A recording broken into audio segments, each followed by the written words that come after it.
Karibu kwenye Dina Talk leo. Watazamaji wangependa kujua tunazungumza na nani, anatokea wapi, anajishughulisha na nini. Karibu.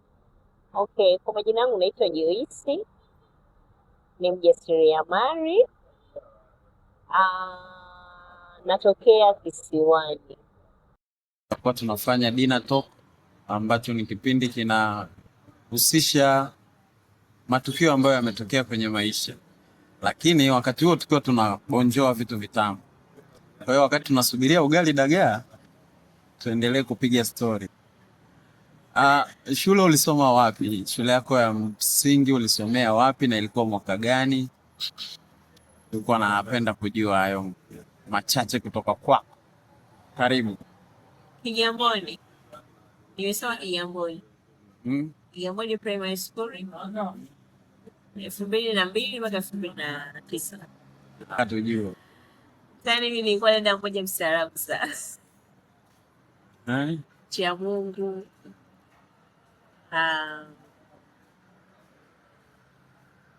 Mwenye upendo, penda kuimba kwaya kanisani. Okay. Hivyo. Sawa.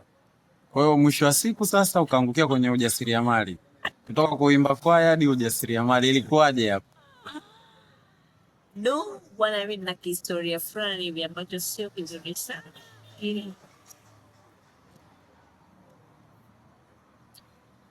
Ni maisha. Sawa. Maisha yanamfundisha mtu jinsi ya kuishi. Ndio. Unapopita kwenye changamoto fulani, dunia inakuwa inakuelekeza ni namna gani unaweza kuishi. Sawa. So mimi kutoka kwenye kuimba kwaya si mpaka kuwa mjasiriamali ni stage kidogo, na vitu ambavyo nilipitia katika maisha yangu kwa vimenifanya nikomae, kuona kwamba nisipoweza kujipambania siwezi kutoboa katika maisha. Unapokuwa unakuwa unaachana na vitu ambavyo havikupi faida kwenye maisha, unaangalia vile vitu ambavyo vinavyokupa faida katika maisha.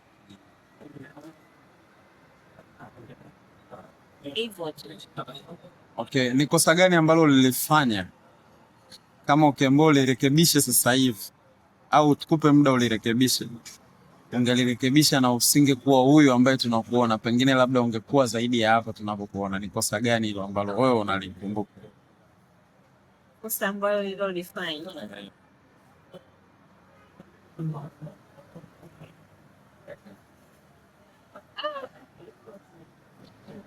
kuolewa mapema. Ndoa za utotoni au? Hapana, sio ndoa za utotoni. Mimi sijaolewa nikiwa mdogo, nimeolewa nikiwa na miaka 22. Nimeingia kwenye ndoa niko na miaka 22, so sikuwa mdogo sana, sema tu niliwahi kuolewa. Yes, Sali kabisa.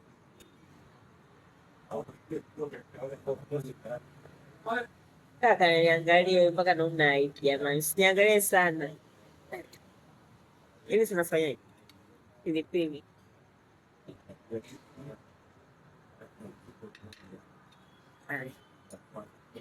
Jamani, mgeni wetu anakula chakula kama mnavyoona. Hii ni Dina Talk. Alafu tunaendelea kuongea. Ukipewa nafasi ya kumshauri mtu sasa hivi ambaye anaanza maisha, utamwambia nini? I say, cha kumshauri mtu ambaye anaanza maisha sasa hivi, nitamwambia focus katika kutafuta pesa. Yaani kama ni mfanya kazi afanye kazi kwa bidii, na kama ni mfanya biashara apambane katika kufanya biashara bidii. So maisha sasa hivi yamekuwa very tough. ukisema umilei katika kutafuta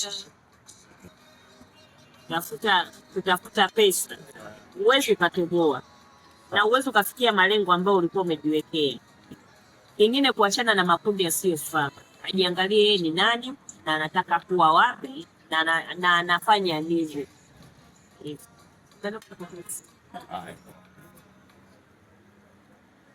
Mtoto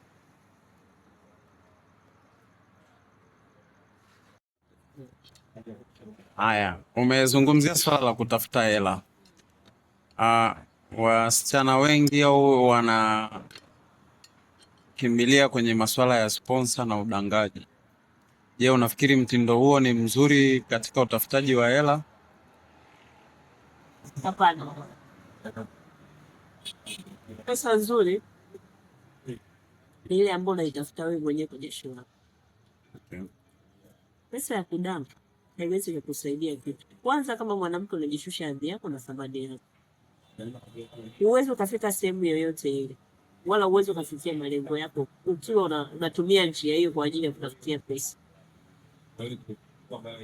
Cha msingi ni kusimama na Mungu, kuomba Mungu akusaidie ni namna gani unaweza ukajipatia pesa zako wewe mwenyewe bila kumkosea Mwenyezi Mungu na bila kujikosea wewe mwenyewe katika mwili. Yeah.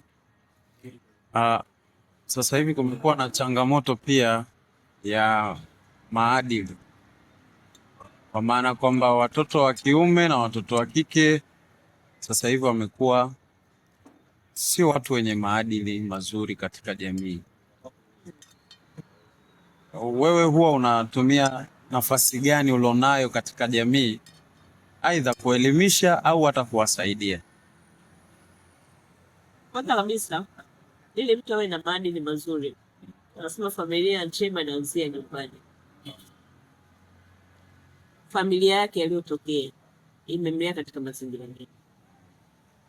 Vijana wengi wanaharibika ni kwa sababu pia familia walizotokea, misingi katika familia.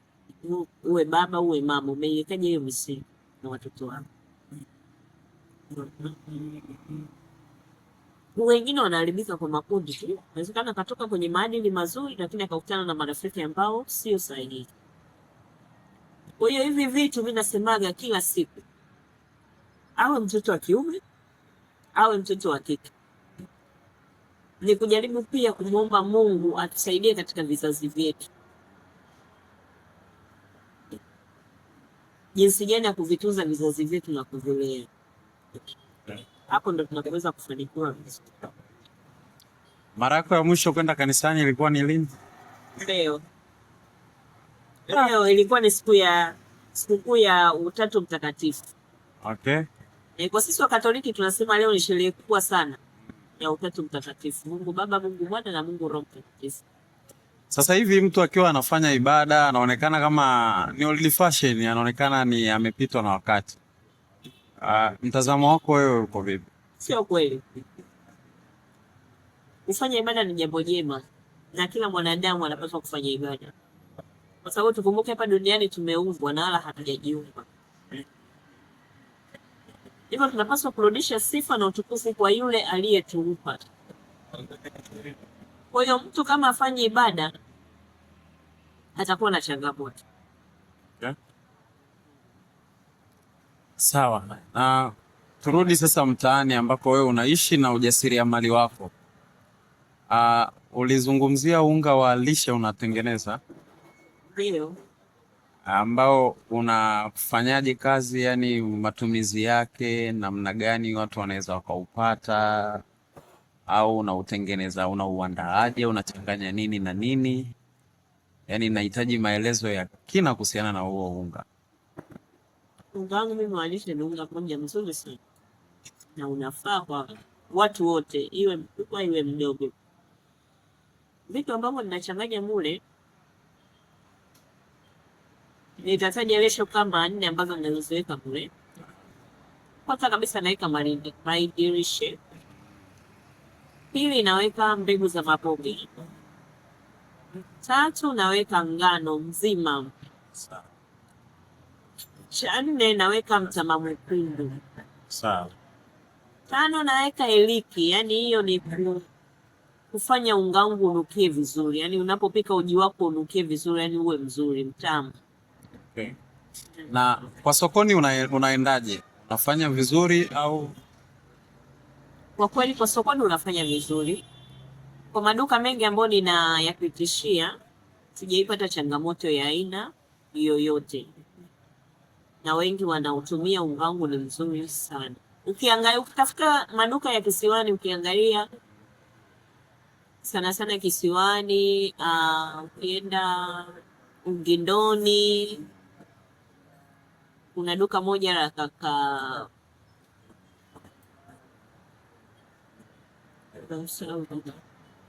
Okay, sawa. Na mbali na unga ulisema una product nyingine? Natengeneza spices. Sema spices unatuacha hapo, sisi wengine natengeneza viungo. Okay. Ufafanulie hivyo viungo tuelewe. Viungo navyotengeneza mimi, natengeneza viungo vya pilau ambao natumia Joyful Products pilau masala. Natengeneza pia viungo vya mchuzi ambao natumia Joyful Products mchuzi masala. Pia natengeneza viungo vya chai, natumia Joyful Products tea masala. Sawa. Nyie wajasiriamali ambao mnatengeneza vyakula, wengine wanatengeneza tiba, dawa za tiba, inaonekana kama nyie sio watumiaji na wengi wanawashauri sana walaji kuliko wao wenyewe. Hii inakuwaje? Hapana, sio kweli. Hata sisi tunatumia. Mfano mimi bidhaa zangu ninazotengeneza ni lazima mimi mwenyewe nizianze mimi mwenyewe kuzitumia, ndizo nipeleke kwa walaji. Kwamba mimi mwenyewe kwanza nikione hichi kitu ni kizuri na kinafaa kwenda sokoni, ndipo nakipeleka kwa wateja. Okay, sawa. Unawashauri nini wanawake wenzio? Wapambane. Maisha ni kupambana. Kupambana bila kukata tamaa. Okay. Kutafuta njia sahihi ambayo unaweza ukapambana ukajipatia pesa yako wewe mwenyewe. Sawa. Mimi nikutakie kila laheri kwa leo. Tumekuwa na interview nzuri. Unachotaka kutuambia Dina Talk? Kwanza nashukuru kwa Dina ambayo mmenipa. Niseme tu asanteni sana na karibuni tena Joyful Products. Karibuni tena kwa interview nyingine. Nipo hapa na siku nyingine mkija nitawaletea na bidhaa zangu mzione kabisa. Sawa, kwa kuwa hii ni episodi ya kwanza tumeanza, natumaini tutaendelea na episodi ya pili mpaka pale tutakapomaliza episodi zote ziishe. Asante. Asante sana. Bye.